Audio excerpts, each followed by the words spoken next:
वाकई में स्वर्णों के लिए क्या आरजेडी कब्रगाह बनी है? तो आरजेडी ने उनको हाशिए पे रख दिया, कब्रगाह में पहुंचा दिया, कब्रिस्तान में पहुंचा दिया, तो कम से कम एनडीए की तरफ से उनको इज्जत मिलती। तो आरजेडी ने उस 23 में से आप देख लीजिए मिला के कितने फॉरवर्ड को दिया है टिकट। वैशाली में भूमिहार, अब बक्सर में राजपूत।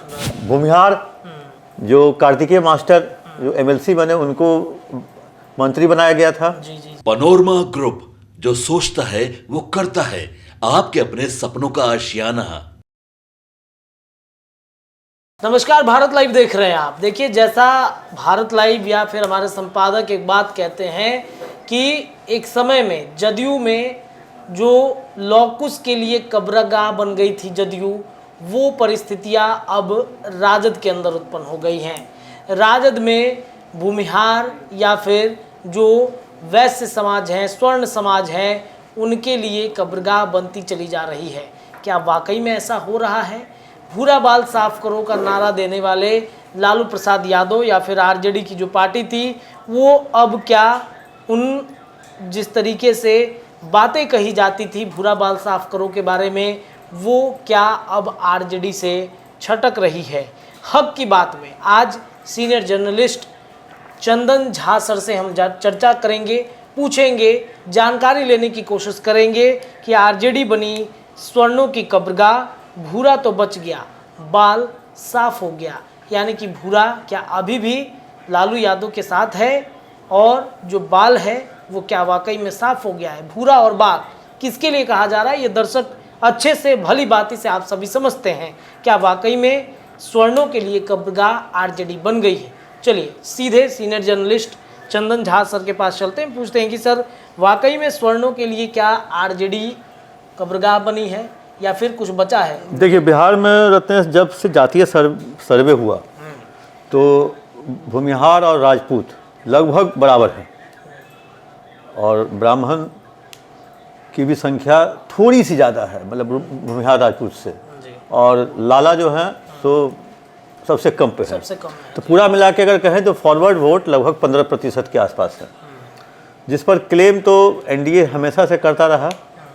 लेकिन लालू यादव ने, जब लालू यादव पे आरोप लगा जो भूरा बाल साफ करो, भूमिहार, राजपूत, ब्राह्मण, लाला, अब जाके 2015 में जाके, जब 15 और 20 में जाके लालू यादव की तरफ से या तेजस्वी की तरफ से ये बयान आया जो इस तरह का कभी आरजेडी ने नारा ही नहीं दिया, कभी ऐसा नारा ही नहीं दिया। 2020 विधानसभा में ये मुद्दा खूब हाईलाइटेड रहा। हाँ, जो हमने ऐसा नहीं कहा, हमारी पार्टी ने नहीं कहा।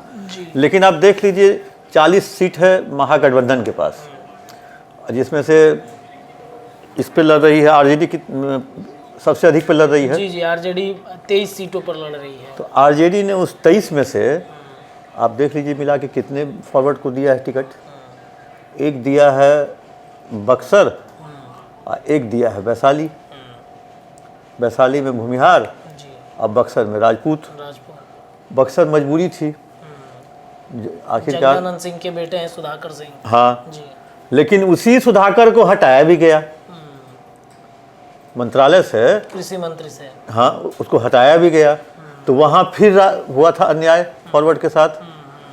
भूमिहार जो कार्तिकेय मास्टर जो एमएलसी बने उनको मंत्री बनाया गया था। जी, शायद लॉ मिनिस्टर थे और इसी टाइप कुछ। जी, लॉ मिनिस्टर ही थे। हाँ, तो उनको भी फिर ड्रॉप किया गया।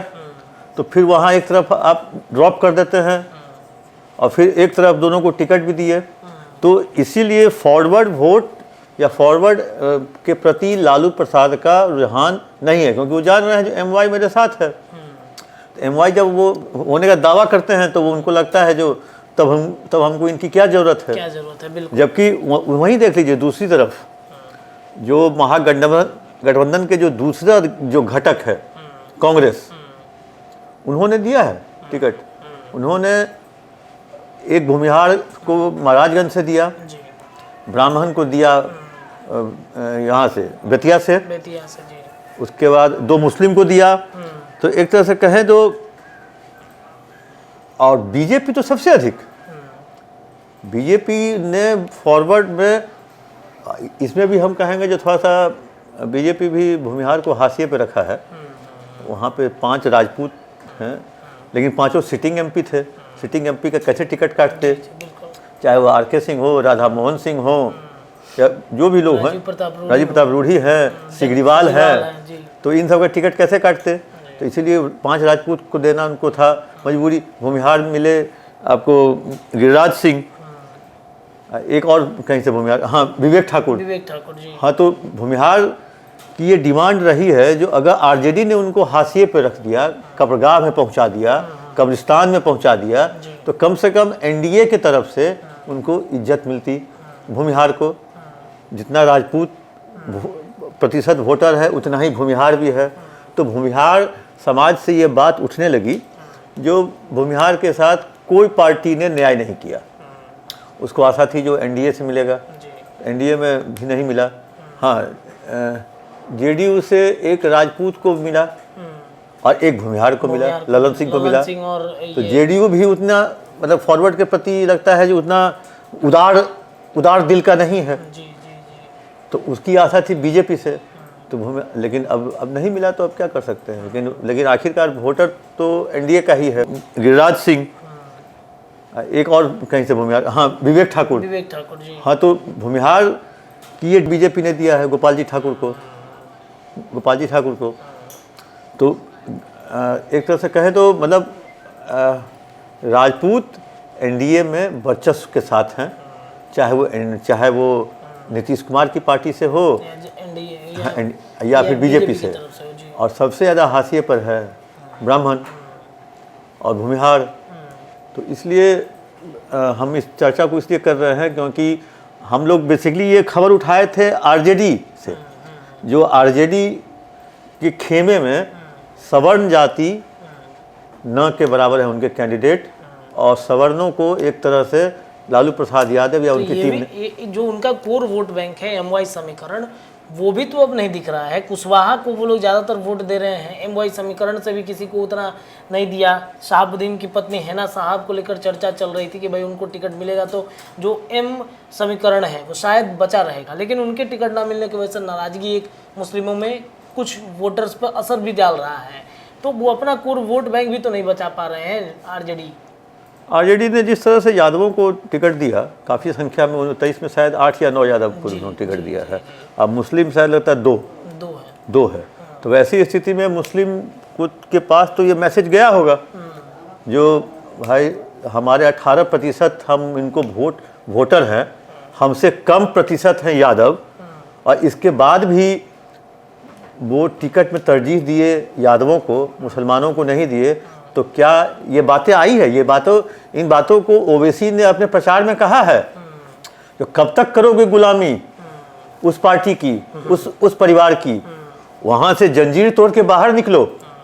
मतलब इस चीज़ को, मतलब उस सीमांचल क्षेत्र में जो कटिहार, किशनगंज, पूर्णिया, अररिया, इन सब जगहों पे जो ओवैसी घूमे और उनकी टीम घूम रही है, वो कहीं ना कहीं इस बात की चर्चा की है। तो इसका फर्क पड़ेगा, इसका फर्क खामियाजा महागठबंधन को भुगतना पड़ सकता है। उसके कई जगह उसके कैंडिडेट, मतलब अब जीत हार तो हम लोग नहीं तय कर रहे हैं जी, वो तो पप्पू यादव भी एक बड़े फैक्टर है पूर्णिया में। हाँ, वो तो देखिए, यादव परिवार में लालू प्रसाद यादव में एक समस्या क्या है, जो वो किसी भी दूसरे यादव को नेता के रूप में उभरता हुआ नहीं देखना चाहते हैं।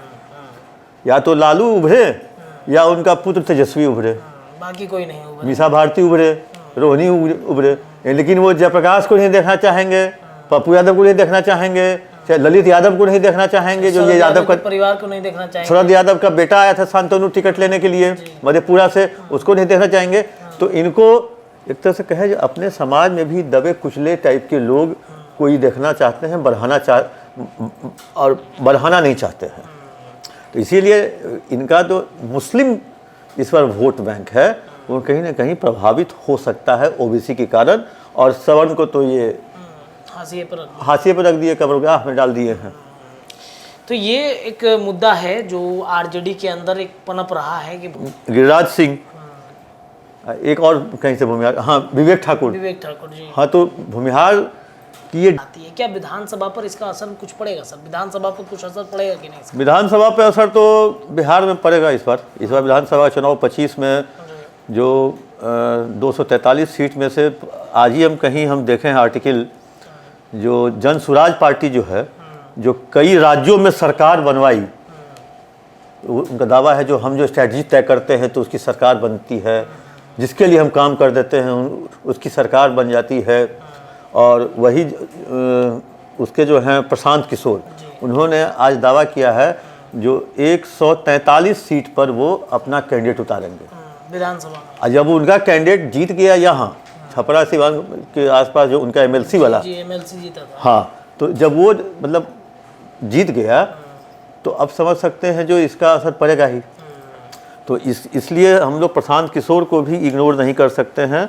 और अगर वे ये लोकसभा चुनाव का जो मतदान है और उसके बाद जो उसका जो परिणाम है, ये जरूर तय करेगा। हो सकता है अगर ये एनडीए को नुकसान कुछ होता है, एनडीए में बीजेपी को नुकसान उतना नहीं हो सकता है। जी जी जी हम लोग को अनुमान है जो बीजेपी निकाल लेगा। एनडीए के जो घटक हैं उनमें थोड़ी सी समस्या है, वो हो सकता है। तो तब फिर हो सकता है अल्टा पल्टी भी हो। आप यहीं रहिएगा, हम भी यहीं रहेंगे, देखने को मिल सकता है अल्टा पल्टी। चलिए, हक की बात में आज हमने चंदन झा सर से जाना कि भाई आरजेडी कब्रगाह स्वर्णों की बनी है, क्या असर पड़ सकता है इसका विधानसभा चुनाव में। लोकसभा का रिजल्ट आएगा 4 जून को, तो वो भी हम देखेंगे। फिलहाल के लिए इतना ही। जुड़े रहिए भारत लाइव के साथ। पनोरमा ग्रुप, जो सोचता है वो करता है। अगर ये वीडियो पसंद आई और वह बिहार के राजनीति और बिहारियत से सरोकार रखेनी तो सब्सक्राइब बटन दबा के चैनल के सब्सक्राइब कर ली। ओजे एगो घंटी बा, ओकरा बटन दबा देला से कुल सटीक और मारक खबर रुआ मुफ्त में मिल जाई। अगर रुआ पत्रकारिता के हमनी के नया प्रयोग में सहयोग कर चाहतानी तो ज्वाइन बटन दबा दी। पेटीएम नंबर नोट कर ली 9386816700। धन्यवाद।